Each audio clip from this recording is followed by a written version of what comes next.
agak nyeleneh. Az-Zaitun itu sudah khawarik, sudah di luar dari ajaran-ajaran syariat Islam. Beliau itu pernah mengatakan santri misalkan dia berzina bayar 2 juta lalu hilang dosanya. Enak banget dong kalau kayak begitu. Udah ada perwakilan dari Jawa Barat itu untuk bertemu sama pemimpin Az-Zaitun. Saya lihat cicing-cicing wae, kayak aman-aman saja. Anggas diberedahara yang Ayah orang dalam gitu. Cigana. Takutnya mereka serang tuh pondok pesantren Az-Zaitun, ada korban di dalamnya. Kalau kita berangkat haji dari hasil yang haram, nanti haji kita menjadi haji yang tidak mabrur.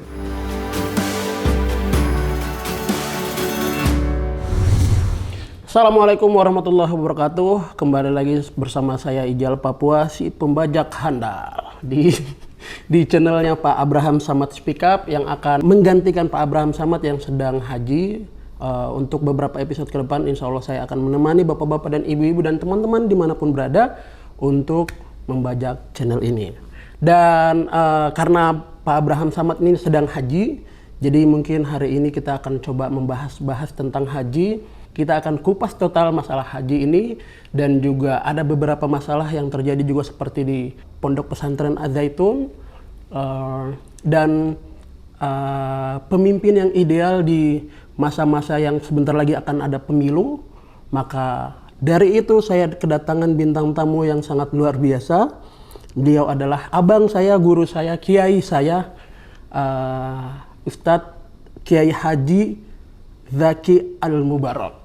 Bro aja dong, Bro Zaki Mubarak. Bro Zaki Mubarak. Nah, buat yang belum tahu teman-teman, beliau ini dulu 2013 juara 1 aksi Indosiar. Buat teman-teman yang dulu mungkin sempat nonton di Indosiar. Kemudian juara 3 aksi Asia, yang dimana lombanya ini diselenggarakan di se-Asia. Beliau juara 3 pada tahun 2017. Kemudian kalau ingat juga 2019 juga beliau masih tetap ikut waktu itu kumpulan dari juara-juara aksi, diikutkan untuk lomba lagi, dilombakan pada tahun 2019. Kemudian yang sekarang beliau ini sibuk di pondok ya, lagi menjadi pimpinan di Pondok Pesantren Al-Hidayah di Jakarta Timur, perbatasan antara Bekasi di Pondok Gede. Kemudian sekarang juga memimpin di Majelis Nahdlatus Suban. Masya Allah, luar biasa sekali. Assalamualaikum Kiai. Waalaikumsalam. Apa kabar? Ijal, sehat, alhamdulillah. Ganteng banget abang gua. Antum lebih terlihat cerah. Apa aja nih? Atasnya. Aduh ya Allah. Dari Bekasi langsung, dari pondok langsung ke sini Kiai? Dari Bekasi, alhamdulillah sampai ke kediaman Bapak Abraham Samad. Luar biasa. Mudah-mudahan kita doakan beliau yang sedang berangkat haji, mudah-mudahan sehat walafiat, pulang ke Indonesia sehat, selamat, mendapatkan haji yang mabrur. Amin ya rabbal alamin. Nah Kiai, kan kebetulan sekarang Kiai juga lagi mimpin pondok, megang pondok nih.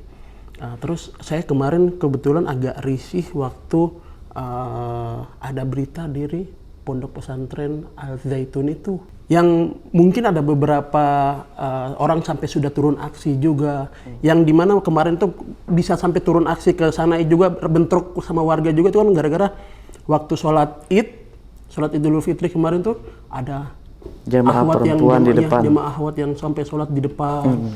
Azannya yang agak ini. Nah itu menurut Kiai itu bagaimana tuh?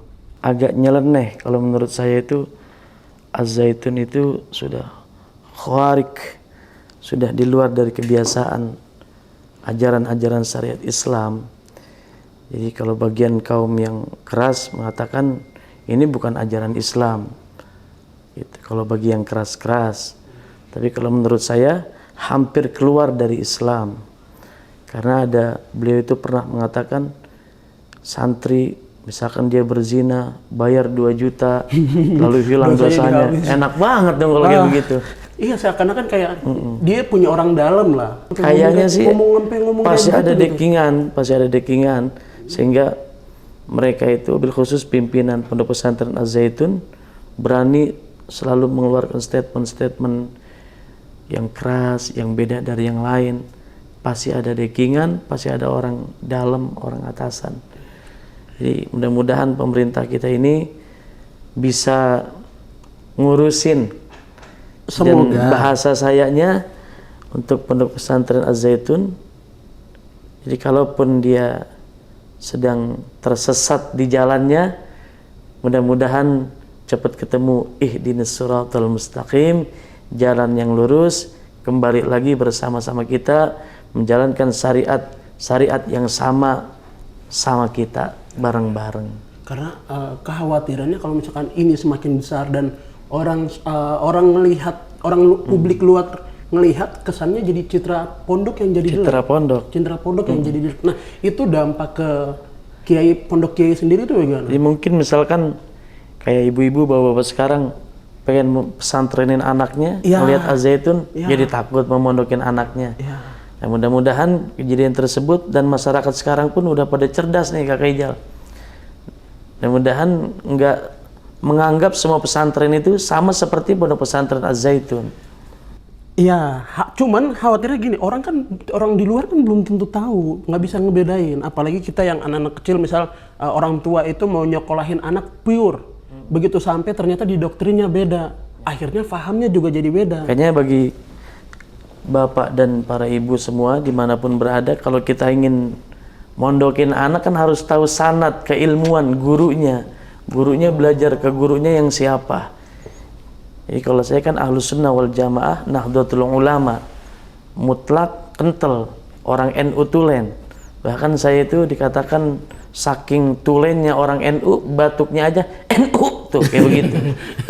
Saking tulennya orang NU, harus tahu sanadnya, sanad keilmuannya. Misalkan ketika dulu saya belajar dari pondok pesantren Al Hidayah, terus Sanawiyah Aliyah ke pondok pesantren Darul Rahman, siapa itu mudirul mahadnya, Profesor Dr. Ki Haji Sukron Ma'mun.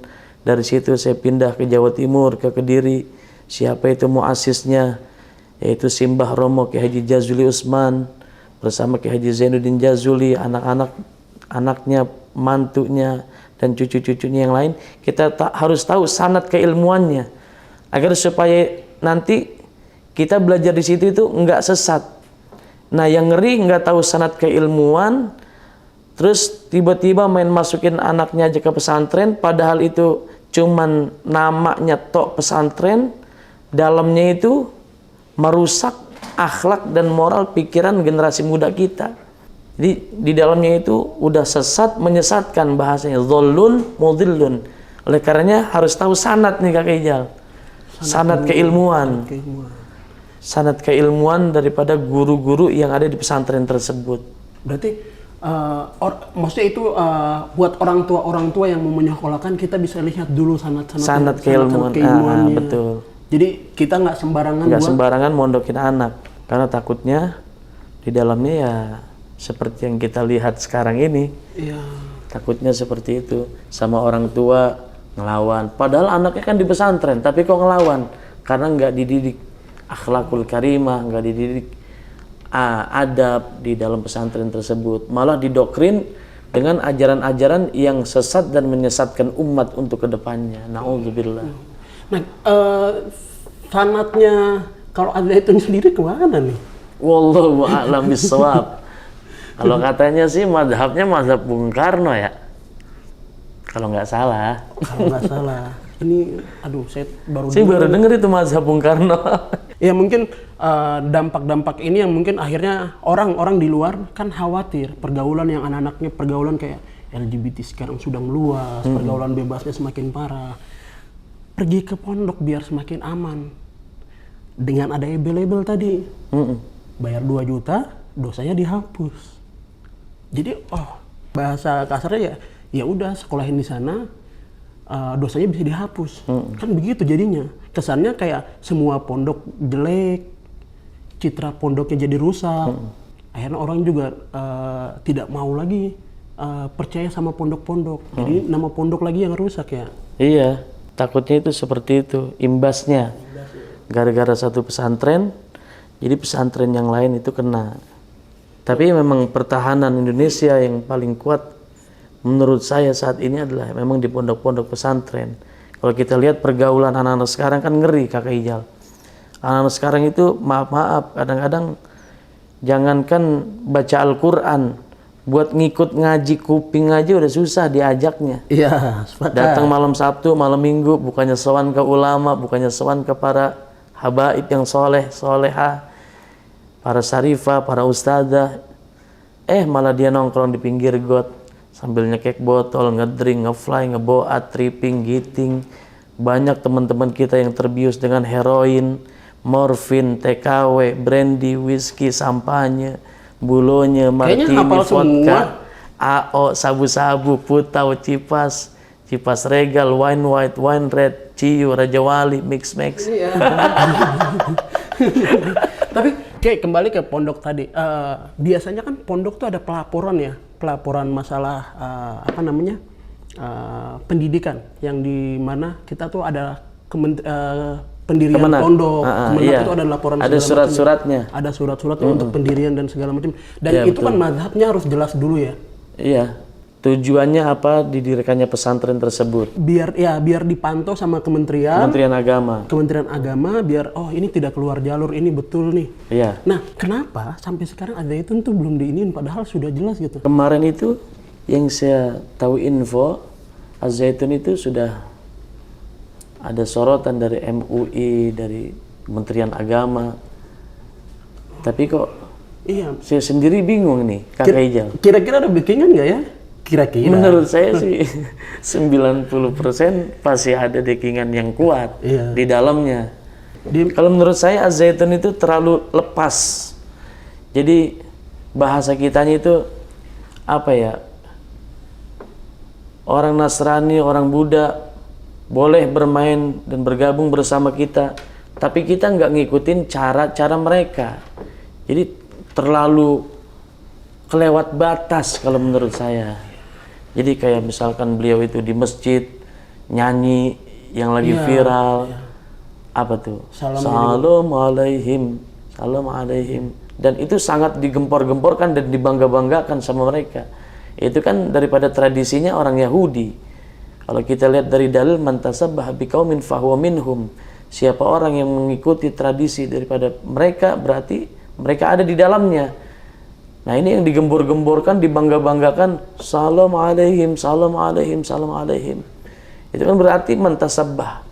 Mereka mengikuti. Jadi bukannya malah merangkul, mengajak mereka untuk masuk ke dalam Islam, malah dia yang mengikuti ajaran-ajaran mereka. Jadi terlewat batas kalau menurut saya. Nah, ini kan seharusnya kan kementerian tuh betul-betul mantau. Kan? Kalau sekarang sudah keluar jalur, sudah jelas. Dan seharusnya itu dipanggil. Harusnya dipanggil. Dipanggil, memberikan klarifikasi, penjelasan. Saya pun pernah lihat di YouTube, udah ada wakil daripada perwakilan dari Jawa Barat itu untuk bertemu sama pemimpin Az-Zaitun.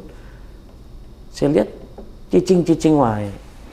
Kayak aman-aman saja. Anggas di beredahara yang meren. Ini pasti kan meren, di dalamnya ayah orang dalam gitu. Cigana. Mudah-mudahan kita berdoa, kita minta kepada Allah, mudah-mudahan permasalahan di Az-Zaitun ini cepat terselesaikan, cepat terpecahkan. Mudah-mudahan dengan terjadinya polemik-polemik atau permasalahan yang ada di Pondok Pesantren Az-Zaitun ini, pemerintah mobil khusus, saya sangat memohon dan sangat berharap semoga dari TNI Polri khususnya untuk menindaklanjuti. Mudah-mudahan kalau semuanya sudah ikut turun tangan, baik dari Kementerian Agamanya, dari MUI Republik Indonesianya, mudah-mudahan nggak ada keramaian lagi, nggak ada kericuhan atau polemik-polemik yang akan terjadi ke depannya. Jadi kalau mereka sudah ikut atau menyorot dengan benar-benar permasalahan yang ada di Az-Zaitun ini, mudah-mudahan bisa terpecahkan dan bisa terselesaikan dengan cepat. Nah, kira-kira buat orang tua nih yang mau nyekolahin anak pesantren-pesantren seperti apa yang harus kita ada rujukan-rujukan rujukan pesantren. Ya, rujukan-rujukan pesantren lah. Yang pasti kita harus tahu sanad keilmuan daripada muassis atau mudirul mahad, pemimpin-pemimpin pesantren atau pengurus pesantren yang ada di dalam pesantren tersebut. Nah, jangan sampai kita salah masukin anak ke pondok pesantren yang berbasis ahlus sunnah wal jamaah, yang cinta kepada Allah dan Rasulnya, yang sayang kepada sesama. Kadang masih ada suka orang yang mengajarkan kita harus tekankan hablum minallah, hablum minallah, hablum minallah. Nah, sementara hablum minanasnya tidak ditekankan.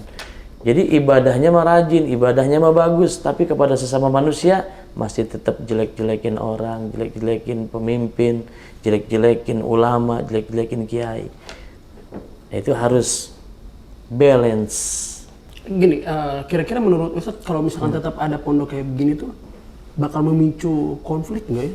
Bisa jadi saking gerahnya masyarakat atau warga net umat Islam, mobil khususnya yang ada di Indramayu, takutnya mereka bikin kumpulan, mereka serang tuh pondok pesantren Az-Zaitun, yang kita takutkan ada korban di dalamnya.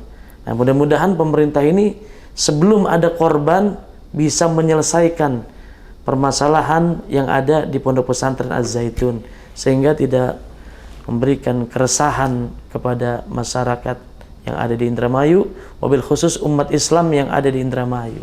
Nah, dan semoga ajaran seperti ini tidak menyebar luas. Tidak menyebar luas. Dan image pondok pun masih bagus gitu, Mas. Amin. Semoga tidak jadi buruk gitu. Amin. Karena pondok itu tempat menciptakan generasi-generasi penerus, pemimpin-pemimpin bangsa yang akan memimpin negara ini ke depan. Bahkan pondok pesantren itu Kak Ijal garda yang paling kuat menurut saya di Indonesia ini untuk terus selalu mempertahankan NKRI.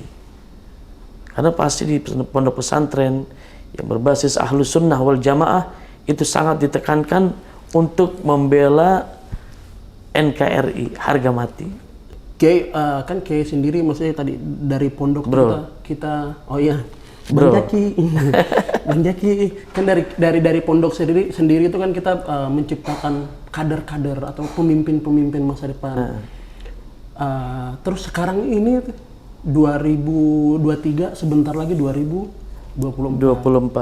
Nah, mau ada pemilu nih. Nah, kira-kira menurut Kiai nih, buat kita anak-anak muda untuk memimpin pemimpin tuh harus yang seperti apa? Untuk anak-anak muda. Ya. Kalau menurut saya, memilih pemimpin untuk para kaula muda, mereka yang harus bisa mengerti hati dan perasaan generasi-generasi milenial yang saat ini. Karena anak-anak muda sekarang ini bukan seperti anak-anak muda zaman dahulu. Kalau anak-anak muda zaman dahulu, sebadar-badarnya anak muda zaman dahulu, itu jangankan diomelin, dipelototin aja sama orang tuanya, takut, atau sama gurunya dipelototin, takut. Kalau anak muda sekarang beda. Nah, harus dirangkul, harus kita ikut dulu ke dunia mereka. Misalkan nih anak-anak muda sekarang gemarnya apa? Futsal. Ikut main futsal pemimpin. Walaupun dia nggak bisa main futsal. Ini anak-anak muda sekarang kesukaannya apa nih? Main bola di lapangan besar, lapangan gede, lapangan hijau. Ikut walaupun dia nggak bisa main bola di lapangan gede. Jadi mereka itu harus bisa menyatu. Harus bisa menyatu kepada anak-anak muda. Jadi sehingga anak-anak muda itu ngelihat, oh ini loh pemimpin yang gue pengen tuh seperti ini. Yang bisa ngerangkul, yang bisa naungin, yang bisa membimbing gue tuh ini seperti ini. Jadi mereka itu harus tahu cara. Kalau secara umum harus yang bisa merangkul kebinekaan. Karena maaf Indonesia ini bukan negara Islam. Di dalamnya ada Hindu, ada Buddha, ada Nasrani, ada Islam. Harus bisa merangkul.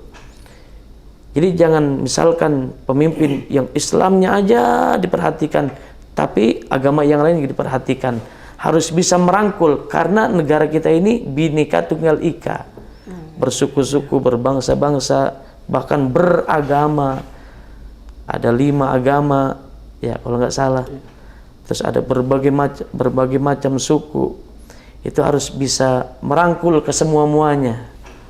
Itu baru pemimpin yang insya Allah membuat Indonesia ke depannya lebih maju dan lebih jaya lagi. Jangan sampai, kenapa saya tanya itu, karena khawatirnya sekarang kan mau pemilu. 2024 ya sebentar lagi mau pemilu. Iya, betul. Akankah kejadian seperti tahun pemilu sebelumnya nggak tuh, kayak perpecahan, jadinya ada yang ke cebong banget, ada yang ke apa istilahnya kadrun. Pemilu sebentar lagi pemilu bakal ada seperti itu nggak? Kira-kira nih menurut Kiai? Mudah-mudahan, kalau saya selalu minta dan berdoa kepada Allah, mudah-mudahan nggak terjadi kerusuhan.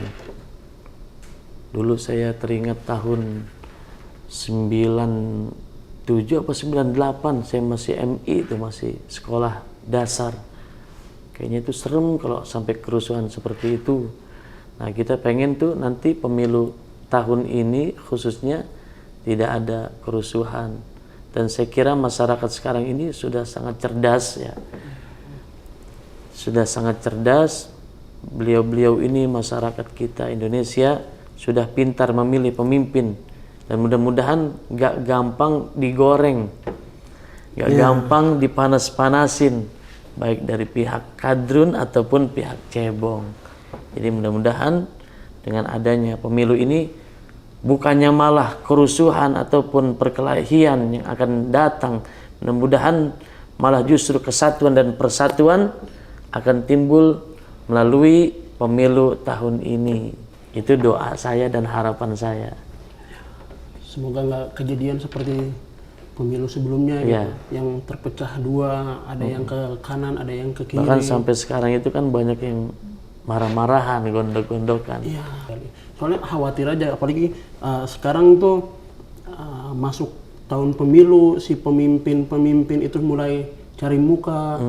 Ada partai-partai sambil ada apa partai lagi, ada apa namanya, kader-kader, caleg-caleg mulai turun-turun, bahkan mulai joget-joget di platform-platform gitu ya, demi terpilihnya di tahun 2024 nanti. Kira-kira menurut Kiai, kita harus memilih pemimpin yang paling dekat dari kita, itu kita harus memilih yang seperti apa? Yang bisa merangkul dan bisa memikirkan, mengkabulkan hajat daripada masyarakat di daerah-daerahnya masing-masing. Jadi jangan cuman kebanyakan janji. Jikalau misalkan andai kata saya jadi jalanan rata, bukannya rata sama aspal, sama air semuanya. Itu kita harus mempunyai caleg, baik di DPR RI, di DPRD dan lain sebagainya, bukan cuma sekedar janji. Kita harus pilih yang amanah, yang menepati janji, yang ketika beliau udah kita usung, kita jadikan, nggak ganti nomor pas ketika kita telepon. Kebanyakan ganti nomor, hanya sekedar janji toh. Kita pengen mempunyai pemimpin yang kedepannya perwakilan daripada rakyat Indonesia di daerahnya masing-masing, yang bisa menjaga amanah. Yang ujuk-ujuk pagi-pagi tiba-tiba ada orang bilang serangan fajar. Ya, politik uang lah ya bisa dibilang ya. Itu hukumnya kalau di Islam gimana itu Kiai? Itu kan kalau dia tergantung niat. Kalau emang dia niatnya sedekah, nggak apa-apa. Asalkan dia itu niat dengan ikhlas. Nah, orang-orang itu yang caleg-caleg maaf-maaf, yang pas ketika dia ngasih atas dasar pengen terpilihnya dia supaya menjadi anggota dewan atau yang lainnya, kalau dia nggak ikhlas, makanya banyak yang stres. Akhirnya bengong, kayak ente dah gila. Aduh. Tapi masyarakat sekarang insya Allah udah pada cerdas. Baik serangan fajar, serangan malam, serangan-serangan yang lainnya, insya Allah masyarakat sekarang udah pada cerdas. Tapi siapa yang akan mereka pilih? Tapi serangan jantung masih ada yang ini tuh.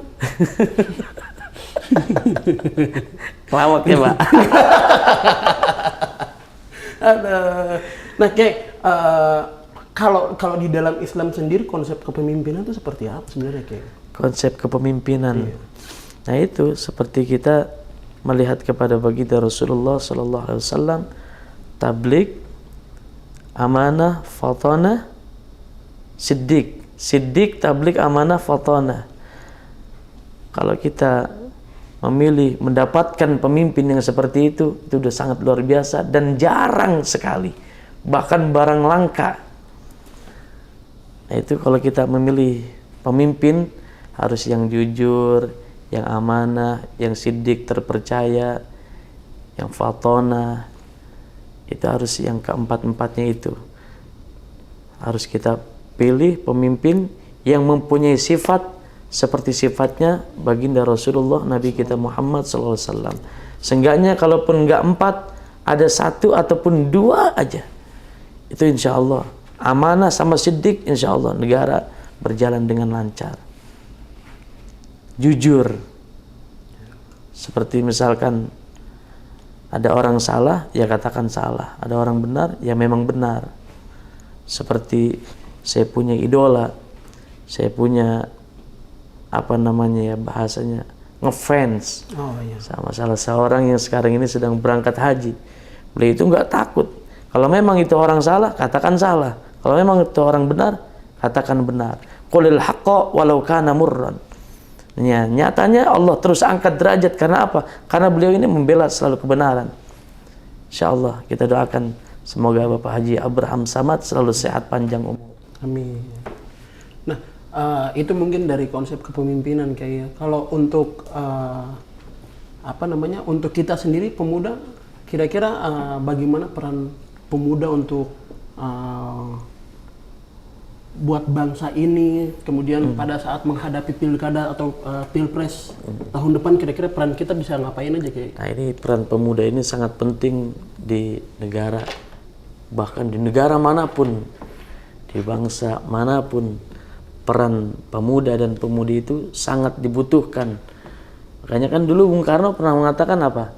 Berikan kepadaku 10 pemuda akan aku goncangkan dunia. Iya. Kalau lagi main bola ya? Oh 11 main bola ya. Sama cadangan 2. Iya. Bisa aja biji kopi. Saya pinggiran Monas. Sampai mana tadi? Oh iya, 10 pemuda. 10 pemuda. Ya, 11-nya main bola. Ada makalah mengatakan subhanul yaum rijalul ghad. Pemuda hari ini adalah harapan yang akan datang. Jadi bagaimana negara, bangsa, agama 5, 10 tahun, 15 tahun yang akan datang tergantung daripada regenerasi mudanya. Jadi jangan sampai anak-anak muda kita ini mudah terpengaruh, mudah terprovokasi. Misalkan boleh kita mengikuti arus budaya yang datang dari barat, tapi nggak semua yang datang dari barat pantas buat kita orang timur atau orang Indonesia.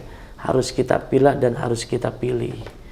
Jadi jangan sembarangan main ikut. Jangan main ikut, ada batasan-batasannya. Karena di tangan para pemuda lah maju dan mundurnya suatu perkara bangsa dan agama. Kalau pemuda sekarang ini banyak yang bahasanya terbius dengan arus westernisasi, arus kebudayaan yang datang dari barat, apalah artinya negara kita, bahkan Islam, agama kita di Indonesia ini 5-10 tahun yang akan datang tinggal sekedar namanya toh. Sekarang kalau kita lihat, jangankan 5-10 tahun yang akan datang, sekarang ini kita lihat nasib masjid. Karena pemuda-pemudinya sekarang ini tidak dekat kepada orang-orang yang saleh, tidak dekat kepada para alimil ulama, kepada para kiai dan para habaib, akhirnya menjadi apa? Generasi online. Orang tuanya nyuruh, nak, kak, beli beras kak. Tanggung mah lagi main game. Kak, tolongin kak, beli gula kak di warung kak. Tanggung nih mah nih lagi nyerang. Tuh, generasi-generasi online. Kita pengen mempunyai generasi-generasi yang cakap akhlaknya, yang sehingga membawa negara Republik Indonesia ke depannya jadi lebih baik lagi. Karena bagaimanapun maju dan mundurnya suatu perkara bangsa dan agama tergantung di pundak para pemuda dan para pemudi Indonesia. Luar biasa. Yang muda-muda tepuk tangan luar biasa.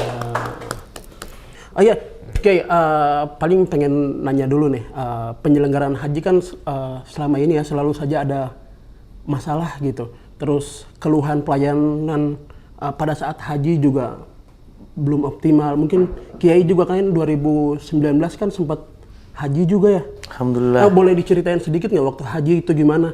Karena belakangan ini tuh kayak apa namanya banyak yang komplain masalah haji tuh pelayanannya belum optimal, tapi biayanya tinggi, tapi apa kitanya disuruh bayar tinggi terus Pelayanannya kurang sama kalau kita mau haji tuh harus daftar tuh dari kapan jauh-jauh hari. nunggunya harus lama banget. Sampai mungkin boleh 15-20 diceritain sedikit Kiai. Ya, ini yang harus mudah-mudahan pemerintah bisa dapat membenahi. Jadi orang-orang Indonesia, wabil khusus yang beragama Islam, yang ingin berangkat untuk menunaikan ibadah haji, agar dipermudah. Karena kan itu kalau kita ngelihat Indonesia kurang lebih 15 sampai 20 tahun. Jadi beliau baru brojol harus kudu daftar untuk berangkat haji. Kecuali ada yang meninggal nanti kuotanya dinaikin biar cepet. Mudah-mudahan ada cara lain selain itu gitu Kakak Ijal, agar supaya orang tuh mikir, ntar kalau saya daftar kira-kira umur saya nyampe nggak nih ya? Iya ya. Nah mudah-mudahan pemerintah ini bisa mengatur cara-cara yang lain agar supaya nggak sampai selama itu kuotanya untuk orang Indonesia berangkat ke tanah suci. Dan mungkin minta pendapat aja dari Kiai kali ya. Kalau untuk hukumnya sendiri bagaimana ya Kiai? Tapi bukan pakai dana sendiri, tapi pakai dana APBD kayak gitu-gitu, APBN kayak gitu-gitu. Yang minta seatnya sampai 80 seat, eksekutif lagi. Nah hukumnya itu gimana? Padahal haji itu ya bagi orang yang mampu aja. Bagi orang yang mampu. Berarti sebenarnya kan kalau bahasa kasar dia nggak mampu dong berarti ya? Malah maksain ya? Kalau kita berangkat haji dari hasil yang haram, takutnya nanti haji kita menjadi haji yang tidak mabrur. Karena yang kita inginkan haji yang mabrur. Bagaimana supaya kita mendapatkan predikat haji yang mabrur? Dari nabung dananya untuk kita berangkat haji pun harus kita wanti-wanti. Dari hasil yang halal, dari hasil sendiri, atau dikasih sama orang. Misalkan nih, Kakak Ijal, tahun besok kamu berangkat haji ya. Itu kan nggak pakai dana sendiri, nggak pakai uang sendiri, tapi dikasih orang. Nah itu halal. Beda dengan misalkan dia ini ngerampok uang rakyat diambil untuk berangkat haji. Dia tahu itu uang haram, tapi untuk berangkat haji takutnya nanti tidak mendapatkan predikat haji yang mabrur atau mabrurah. Karena uangnya dari hasil haram. Berarti harus sumbernya kita betul-betul perhatiin ya. Harus kita perhatikan dari awal. Dan kita orang yang nggak mampu misalkan, ya saya mah jangankan boro-boro buat naik haji, buat umroh aja nggak mungkin. Jangankan buat umroh, buat makan aja susah. Itu menurut kita. Tapi menurut Allah nggak ada yang nggak mungkin. Mungkin ada pesan atau nasihat mungkin terakhir ke teman-teman yang nonton atau bapak-bapak, ibu-ibu yang nonton dari Kiai mungkin bisa disampaikan. Kita ngobrol aja, kita kongko. Iya, kalau bahasanya nasihat kayak tua banget. Oh iya, iya tua ya bener. Ya mudah-mudahan kita selalu bersama-sama dan saya pun mengingatkan kepada diri saya pribadi. Mudah-mudahan setiap waktu, setiap hari, setiap jam yang kita lalui selalu kita memberikan manfaat untuk orang banyak, karena sebaik-baiknya manusia adalah ia yang bermanfaat untuk orang banyak. Khairun nas anfa'uhum linnas. Dan enggak cukup sampai di situ, hablum minallahnya yang kemarin masih kurang baik, ayo kita perbaiki. Mudah-mudahan hablum minallah kita cakep, hablum minan nasnya pun cakep, sehingga kita mendapat keridhaan dari Allah, sehingga semua kita mendapatkan rahmat dari Allah Subhanahu wa taala. Amin. Alhamdulillah wasyukru lillah. Alhamdulillah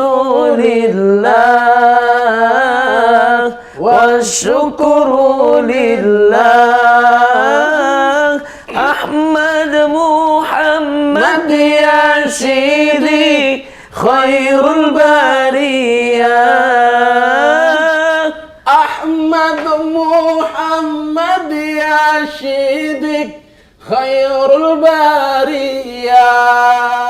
Terima kasih banyak Pak Kiai sudah mampir ke sini. Sampai bertemu di pertemuan selanjutnya. Dan untuk teman-teman, kawan-kawan semua, sampai bertemu di episode-episode berikutnya hanya di channel Abraham Samad Speak Up. Terima kasih banyak. Sampai jumpa. Hatur nuhun.